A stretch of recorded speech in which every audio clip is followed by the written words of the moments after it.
नमस्कार। मैं हूँ वंदना भारती और आप देख रहे हैं कमोडिटी इनसाइट्स विद वंदना भारती।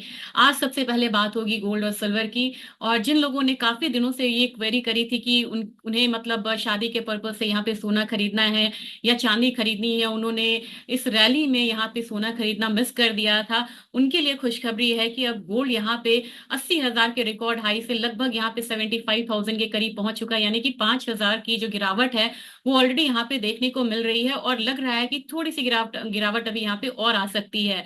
लेकिन मेरी सलाह ये रहेगी कि अब आप यहाँ पे सेलिंग जो आप फिजिकल में आप बाई करना चाहते हैं, चाहे वो ज्वेलरी बाई करनी हो या ईटीएफ बाइंग करनी है या आपको डेरिवेटिव मार्केट पे बाई करनी है, एक बेस बनने की तैयारी में है यहाँ पे गोल्ड सिल्वर दोनों में। तो बाइंग आप शुरुआत कर दें यहाँ पे, नहीं तो फिर ये अपॉर्चुनिटी मिस हो जाएगी। अगर आप बात करेंगे कि अभी कितने मतलब कैरेट्स कितने प्राइसेस पे यहाँ पे मिल रहा है, तो वो मैं आपको एक बार दिखाना चाहूंगी, क्योंकि यहाँ पे काफी लोग बोलते हैं कि हमें रेट्स यहाँ पे आप बता दिया करिए। तो यहाँ पे मैं रेट्स को ही सबसे पहले शेयर करना चाहूंगी। अगर आप गोल्ड की बात करें तो गोल्ड यहाँ पे आप देखेंगे कि अगर 22 कैरेट की बात की जाए तो 12 नवंबर 2024 यहाँ पे 7100 के करीब यहाँ पे रेट आ रहा है। 24 कैरेट आपको 77,100 के करीब है। और ये 1 ग्राम गोल्ड का प्राइस यहाँ पे है। 10 ग्राम के लिए आप इसको इंटू कर सकते हैं, मतलब यानी कि 22 कैरेट आपको पड़ेगा 71,000 का, 24 कैरेट पड़ेगा कम से कम आपको यहाँ पे 77,000 का। वहीं 18 कैरेट में काफी सारी ज्वेलरी बन रही है जिसमें डायमंड ज्वेलरी है या फिर अदर ज्वेलरीज होती हैं, वो आपको यहाँ पे सिर्फ 58,000 का मिल रहा है पर 10 ग्राम का।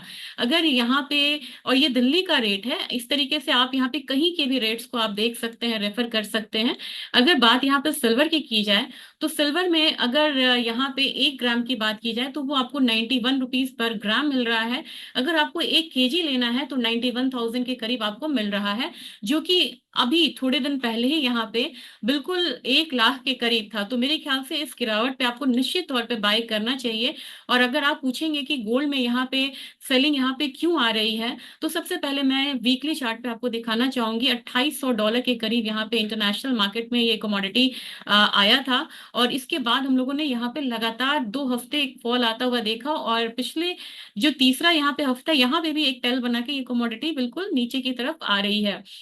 रीजन बिल्कुल मैं शॉर्ट में यहाँ पे बताना चाहूंगी कि यहाँ पे ट्रम्प के आने से यहाँ पे वॉर प्रीमियम कम हो गया है, डॉलर इंडेक्स 4 महीने की ऊंचाई पे है, बिटकॉइन में रिकॉर्ड हाई है, जो इक्विटी मार्केट है वहां पे भी रिकॉर्ड हाईज यहाँ पे बनती हुई नजर आ रही हैं। और जो विक्स होता है, जो विक्स आपको दिखाता है कि कितना वॉलेटाइल इकोनॉमी है, उसमें लगातार हम लोगों ने एक डाउनफॉल आता हुआ देखा है। तो ये कुछ रीजंस है जिसकी वजह से हम लोगों ने लगातार एक डाउनफॉल आता हुआ देखा है गोल्ड में। मैंने कल के उसमें मार्केट में यहाँ पे एक सपोर्ट के करीब खींचा था कि यहाँ तक प्राइसेस को नीचे की तरफ आना चाहिए, और प्राइसेस उसको ब्रीच कर गया है। तो अब लग रहा है यहाँ पे कि यहाँ पे एक जो डाउनसाइड है वो भी और देखने को मिल सकता है। और 25 अगर ये लेवल को ब्रीच करती है कमोडिटी, तो आप ध्यान में रखिएगा कि क्लोजिंग, आज की क्लोजिंग नीचे की तरफ होती है तो $2570 तक का जो लेवल है वो भी आता हुआ हम देख सकते हैं। अब फटाफट जानते हैं कि हमारे कॉमिक्स में फिर ऐसा है तो M6 में किस तरीके के जो रेट्स हैं वो आता हुआ दिख सकता है। तो मेरे ख्याल से यहाँ पे आपको 74,800 हमारा पहला डाउनसाइड टारगेट रहेगा। और उसको भी अगर ये कमोडिटी तोड़ती है तो 74,300 के करीब यहाँ पे हम एक लेवल आता हुआ देख सकते हैं। तो मैक्सिमम आप मान के चलिए कि 74,800 से लेके 74,000, 74,000 तक की कमोडिटी में जो गिरावट है वो यहाँ पे आके थोड़ी सी रुक सकती है और वहां से हल्का बाउंस देखने को मिल सकता है। एक रीजन ये भी है कि यहाँ पे इंटरेस्ट रेट कट हुआ है, लेकिन अब फेड का कहना है कि वो इतनी जल्दी एग्रेसिवली रेट कट नहीं करेंगे, और साथ में वो देखेंगे समझेंगे फिर जाके एक रेट कट करेंगे। गोल्ड के साथ साथ यहाँ पे सिल्वर की भी बात यहाँ पे हम कर लेते हैं। सिल्वर में यहाँ पे काफी फॉल आता हुआ हम लोगों ने देखा है।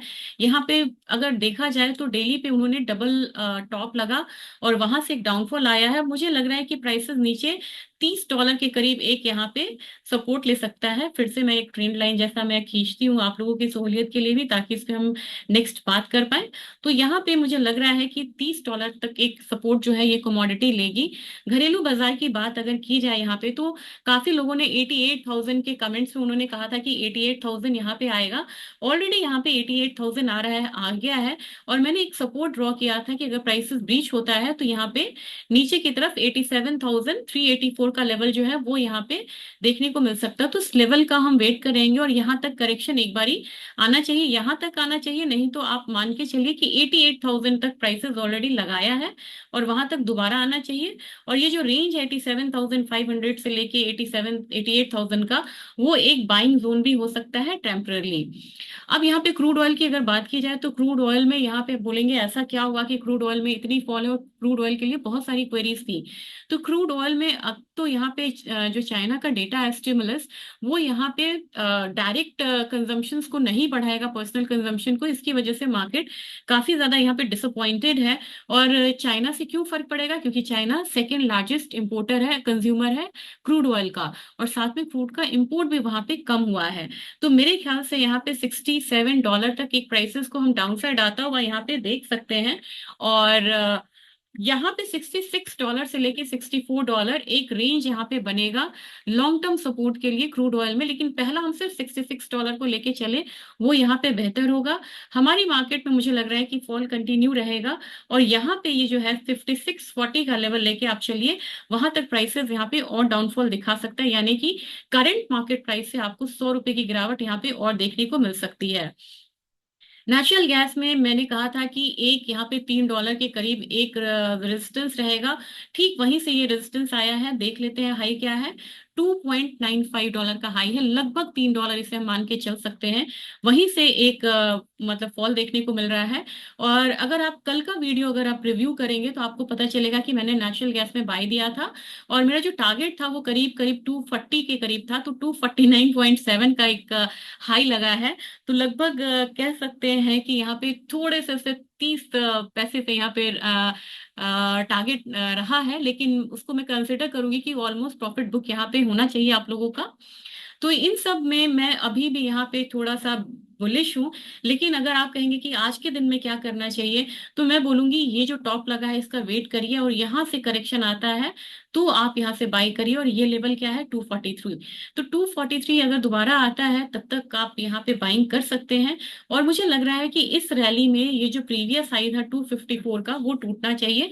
इसको ध्यान में रख के हम यहाँ पे ट्रेड करेंगे। तो आज के दिन में नेचुरल गैस में थोड़ा सा वेट एंड वॉच रहेगा, कोई भी करेक्शन आता है तो आप यहाँ पे बाइंग कर सकते हैं। बेस मेटल काउंटर मुझे लग रहा है कि अभी भी ये काउंटर बहुत सदमे में है, कह सकते हैं, चाइना की वजह से। और उम्मीद थी कि यहाँ पे काफी स्ट्रॉन्ग एक स्टिमुलस आएगा, लेकिन वैसा आता हुआ दिखा नहीं है। और कॉपर देखिए जो सबसे ज्यादा लीड करता है इस काउंटर को, उसमें लगातार फॉल आया। और डेली पे देखिए 860 के करीब कमोडिटी गई थी और वहां से लगातार फॉल आया है। अब जो ये मैंने ट्रेंड लाइन लगाया था सपोर्ट का, ये इसका वेट करेंगे हम यहाँ पे। और ये लेवल मैं आपको शेयर करना चाहूंगी। ये 811.85, इसको हम 812 ही मान लेते हैं। 812 के करीब एक फॉल जो है वो यहाँ पे 812 से 810 का फॉल आता हुआ हम देख सकते हैं। वहां पे हम डिसाइड करेंगे कि अगला हमें नेक्स्ट मतलब सेलिंग में ही रहना है यहाँ पे, या फिर बाइंग करनी है, क्योंकि डेटा को ध्यान में रख के ट्रेड करना काफी जरूरी है यहाँ पे। और एल्यूमिनियम में भी कल भी एक सेल कॉल थी, और इसने आज यहाँ पे बिल्कुल यहाँ पे एक रेंज में ये कमोडिटी है, सपोर्ट पे है। तो अगर इसे ब्रीच भी करता है तो करीब करीब 236 यहाँ पे एल्यूमिनियम है, और ये वाला लेवल आ सकता है, ये लेवल है 234 का।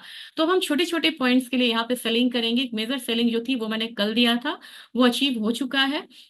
और जिंक में अगर फॉल आता भी है तो जिंक में अभी आपको 274.5 के लिए यहाँ पे सेलिंग अगर है आप तो कंटिन्यू करिए। और अगर आपने प्रॉफिट बुक कर लिया है सेलिंग में, क्योंकि कल भी मैंने सेलिंग रिकमेंडेशन दिया था, तो यहाँ पे आपको फ्रेश सेलिंग करिए। और ₹1 ₹2 तक के टारगेट के लिए 274.5 के लिए आप यहाँ पे सेलिंग करके चल सकते हैं। जो स्टॉप लॉस आपको लगेगा 276.85 चल रही है, तो आपको एटलीस्ट यहाँ पे 277.5 का एक स्टॉप लॉस लेके चलना होगा इस कमोडिटी में, क्योंकि इतनी गिरावट के बाद हल्का फुल्का बाउंस यहाँ पे एक्सपेक्टेड होता है, जो कि आपको लेड दिखा रहा है यहाँ पे बिल्कुल डबल बॉटम की तरह दिखा के एक अपसाइड लिया है। तो लेड में आज मेरी सेल कॉल नहीं रहेगी, और मैं यहाँ पे चाहूंगी कि यहाँ पे लेड में अगर आप बाइंग करना चाह रहे हैं तो ज्यादा नहीं, लेकिन ₹1 तक के लिए जो बाइंग है वो आप यहाँ पे कर सकते हैं। 182.5 के लिए भी बाइंग कर सकते हैं। स्टॉप लॉस इसके लिए लगाना होगा 180.75 का। अब यहाँ पे इतनी चीजें हम मैंने कवर की हैं, तो एक बारी डॉलर इंडेक्स को देखना बनता है, क्योंकि ये बेस हो जाती है यहाँ पे ट्रेडिंग के लिए। तो मेरे ख्याल से यहाँ पे अगर आप देखेंगे, इस रेंज को इसने ब्रीच कर दिया है, तो यहाँ पे अब वीकली चार्ट देखना काफी जरूरी हो गया है। वीकली चार्ट में अब आपको ये लेवल देखने को मिल सकता है। ये लेवल है अराउंड 106 का, और नेक्स्ट यहाँ पे बनेगा 106.63 का। तो देखते हैं कि 2024 का जो एक हाई है, वो हाई यहाँ पे टूटता हुआ नजर आता है या नहीं, और मार्क करेंगे कि हमारा हाई क्या है। और हाई इस बार देखना है कि ट्रम्प के आने से कितनी ज्यादा यहाँ पे मार्केट जो है, ये तो मैंने इसका लिया है, मैं दूसरा लेती हूँ, हॉरिजॉन्टल ही यहाँ पे लाइन लेके चलती हूँ। ये वाला लेवल मार्क करेंगे, 107.33 के करीब का हाई था। वो हाई ये कमोडिटी, ये काउंटर ब्रीच करता है या नहीं। तो पहला हम यहाँ पे 106.3 का ही टारगेट लेके चले, वो हमारे लिए बेहतर रहेगा। और वहां पे ये कमोडिटी पॉज हो सकता है। और कमोडिटी मैंने अगेन कह दिया, डॉलर इंडेक्स। और एक रेंज देख रहे हैं ना, ये साल भर से ज्यादा का रेंज है।